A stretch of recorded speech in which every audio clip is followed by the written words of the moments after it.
pilotage du programme de coopération pour la sécurité intérieure entre la République du Sénégal et l'Union européenne, connu sous SENSEC-UE. Ce programme, qui pendant 3 ans et demi a permis la mise en œuvre donc, de multiples actions dont la finalité principale est d'appuyer l'État du Sénégal dans sa politique sécuritaire intérieure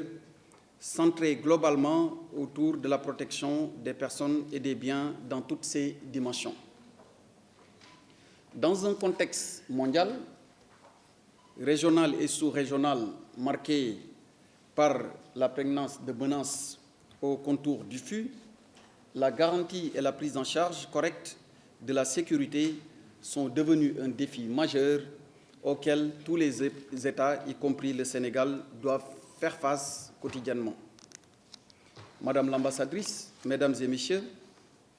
il n'est nul besoin de rappeler le contexte sécuritaire sous-régional caractérisé par la montée en puissance et la sanctuarisation des menaces dites nouvelles et transnationales qui ont pour nom le terrorisme, le blanchiment des capitaux, le trafic de drogue, le trafic de migrants, la traite des personnes, la contrefaçon de médicaments, le trafic et la circulation d'armes légères et de petits calibres, ainsi que d'ailleurs la montée des extrémismes et toute forme de radicalisation. Autant de fléaux qui sévissent donc dans le Sahel, mais aussi en Afrique de l'Ouest et auxquels notre pays n'est pas totalement à l'abri. C'est conscient donc de tous ces enjeux que le Sénégal, sous l'impulsion de son Excellence M. Macky Sall, président de la République du Sénégal, a consenti des efforts considérables pour une prise en charge correcte de la sécurité intérieure, notamment par un meilleur maillage du territoire national, le renforcement des moyens d'action, des forces de défense et de sécurité et le renforcement de la coopération avec les États partenaires, mais aussi les partenaires techniques et financiers traditionnels du Sénégal, au rang desquels on peut citer en première ligne l'Union européenne. Il est en effet évident qu'aucun État, à lui seul, ne peut faire face à des menaces qualifiées de transnationales, qui par définition donc transcendent les frontières. C'est pourquoi les actions de coopération de l'Union européenne dans le domaine sécuritaire à l'endroit de notre pays s'inscrivent dans une logique principalement de renforcement et d'accroissement des capacités opérationnelles et techniques. Vous l'avez souligné et vous êtes d'ailleurs revenu sur certains nombres de ces aspects qui ont permis effectivement d'atteindre cet accroissement dans le renforcement des capacités. Alors, dans ce cadre, le programme SENSEC-UE, à l'instar ainsi d'autres programmes européens en cours, dans notre pays, s'inscrit naturellement dans cette dynamique. Il suffit de revisiter ces différentes composantes pour s'en rendre compte aisément. Madame l'ambassadrice, vous avez de façon très ramassée et avec une certaine dose d'humilité fait une présentation de quelques traits caractéristiques de cette coopération, mais vous me permettrez, à travers le rappel des 3 différentes composantes, citer quelques exemples qui permettent bien naturellement d'illustrer l'utilité et l'importance capitale qu'a revêtu ce programme qui tire aujourd'hui à sa fin. Ainsi, la composante 1 de SENSEC-UE, qui est relative à la lutte contre le terrorisme et le crime organisé, alors que la deuxième composante concerne le contrôle et la surveillance des frontières, et la dernière composante, enfin, traite de la gouvernance de la sécurité intérieure. Excellences, Mesdames, Messieurs, je m'en vais donc citer certaines de ces actions phares dans le cadre du projet SENSEC-UE. Vous l'avez fait, je le rappelais tantôt, et même pour ma part, en les citant, ces exemples ne seront ce sera à titre d'exemple, elles ne seront pas exhaustifs. Donc, quelques éléments que je soumettrai à votre appréciation, mais ils permettront et auront l'avantage de mettre en relief cet apport ô combien considérable dans ce que nous relevions tout à l'heure en termes de renforcement des capacités opérationnelles de nos différentes forces de défense et de sécurité. Ainsi, on a pu noter avec satisfaction que les capacités des forces de défense en sécurité les forces de défense et de sécurité en cybersécurité ont été fortement renforcées. La brigade d'intervention polyvalente a bénéficié d'équipements. Des acteurs ont été sensibilisés face à des actes terroristes, de nature terroriste. Les services d'investigation ont été appuyés à travers la création d'une brigade antiterroriste au niveau de la division des investigations criminelles. On a pu aussi relever la mise à niveau de la direction de la police technique et scientifique, sans oublier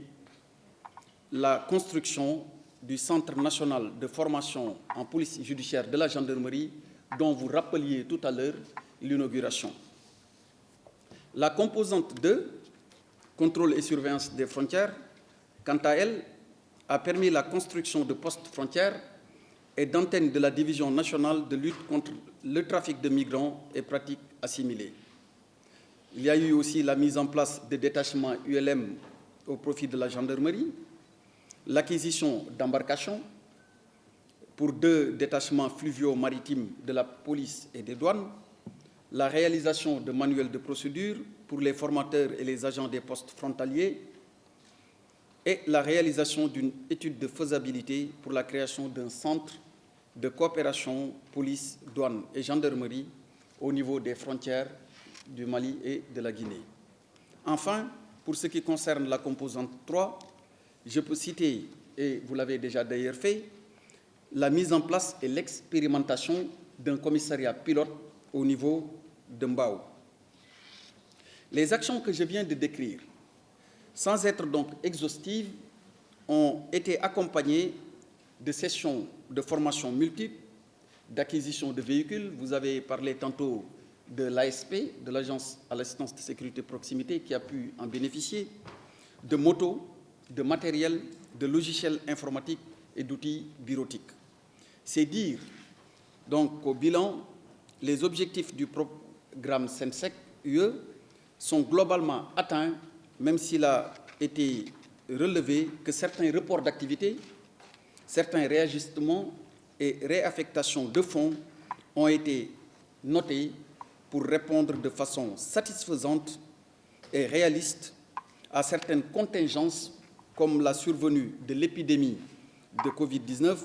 contre laquelle le projet SENSEC UE a activement participé à la lutte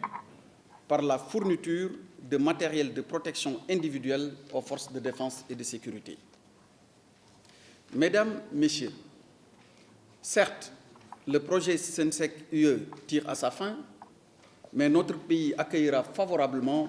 toute forme de coopération avec l'Union européenne. À l'instar de SENSEC UE, déjà d'autres programmes sont en cours avec des financements pour accompagner l'État du Sénégal dans la prise en charge de ces missions. Tout ceci pour dire que l'Union européenne a toujours été aux côtés du Sénégal, un partenaire donc traditionnel, dans le cadre d'une coopération bénéfique, à la fois comme partenaire technique et financier de premier plan. C'est pourquoi vous me permettrez, Excellence Madame l'ambassadrice, de saisir cette occasion pour remercier l'Union européenne au nom de Monsieur le Président de la République, Son Excellence Monsieur Macky Sall, pour le soutien que votre institution apporte à notre pays. Les mêmes remerciements vont également à l'endroit de l'équipe du projet qui a su, en dépit des difficultés liées aux contingences nées de l'apparition de la Covid-19, conduire avec efficacité les actions en s'inscrivant dans les grandes lignes des axes d'intervention préalablement définis. Je salue également l'intervention de toutes les agences qui ont rendu possible ce travail remarquable que nous saluons tous. À titre d'exemple, je citerai l'OIM et Civi Pôle dans la conduite du projet, mais sans oublier naturellement les autres agences avec, dont l'intervention aura permis de se rendre compte qu'avec une bonne coordination et la synergie des forces, il est possible d'atteindre des résultats plus qu'appréciables. Quant à vous, mesdames et messieurs membres du comité de pilotage de Sensec UE, je vous exhorte, à l'occasion de ces travaux, à faire le diagnostic des résultats et les réalisations du programme. Ainsi, et c'est ce qui est d'ailleurs attendu, des formulations utiles pourront être recommandées pour servir dans le cadre des actions ultérieures de l'État du Sénégal. Je ne manquerai pas de le souligner, et vous l'avez tantôt expliqué dans le cadre de votre discours, il faut inévitablement tirer les enseignements de ce qui a été fait pour améliorer dans le cadre des actions futures ce qui sera entrepris, et nous en sommes conscients. Il y aura d'autres formes de programmes qui seront scellés pour davantage et plus haut et plus loin encore atteindre les résultats de renforcement des capacités opérationnelles de nos forces de défense et de sécurité. C'est donc sur ces dernières considérations que je voudrais vous souhaiter de très bons travaux en déclarant ouverte la présente réunion du comité de pilotage du programme Sensec UE. Je vous remercie de votre aimable attention.